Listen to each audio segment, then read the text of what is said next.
বিসমিল্লাহির রহমানির রহিম। সম্মানিত ভিউয়ার্স, আসসালামু আলাইকুম। আশা করি আপনারা সবাই অনেক ভালো আছেন। দেশ ও দেশের বাইরে থেকে যে যেখান থেকে আমার ভিডিওটি দেখছেন, সবাইকে রাসেল ইঞ্জিনিয়ারের পক্ষ থেকে শুভেচ্ছা ও অভিনন্দন শুরু করছে আজকের ভিডিও। তো ভিউয়ার্স, আজকে যে আমরা অটো থার্মাল মেশিনটি ডেলিভারি করব, এটি আমরা চাওয়াই নবাবগঞ্জে ডেলিভারি করব। আমার পাশে যে ভাইকে দেখতে পাচ্ছেন, ওনার কাছে আমি অটো থার্মাল মেশিনটি ডেলিভারি করছি। তো চলুন ওনার কাছ থেকে আমরা কিছু পরিচয়পত্র এবং ওনার সম্পর্কে কিছু জেনে নিই। আসসালামু আলাইকুম। ওয়ালাইকুম সালাম। যে কী অবস্থা, কেমন আছেন? আলহামদুলিল্লাহ, ভালো আছি। তারপর ভাই, আপনি এই গাড়িটা কিনলেন, আপনার মানে অনুভূতিটা কীরকম? এবং আগে মনে হতো আমাদের গাড়ি চালাইছিলেন। না, গাড়ি ভালো এবং সার্ভিসিং ভালো, ঝালাই ভালো, এই কারণে যে আমরা বারবার ছুটে আসি এখানে।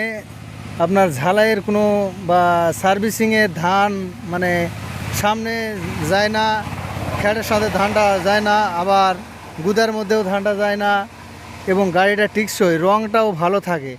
এই কারণে আমরা ধরেন কি যে দীর্ঘদিন এর আগে তো অনেকগুলো গাড়ি নিয়ে গেছি এটি থেকে, আবার আরেকটা নিয়ে যাচ্ছি, এই তো। যাক, অনেক ধন্যবাদ। এবং আপনার বাসাটা কই এবং আপনার নামটা একটু বলবেন? আমার নাম আব্দুল হালিম, বাসাটা আমার চাঁপাইনবাবগঞ্জ, ভোলাহাট থানা, গ্রাম বড়গাছি। আচ্ছা ভিউয়ার্স, আপনারা যারা চাঁপাইনবাবগঞ্জ থেকে আছেন, চাইলে ওনার সাথে যোগাযোগ করতে পারেন। এবং কি বলবো, আসেন আপনাদের একটু গাড়িটা ঘুরে দেখাই। আচ্ছা।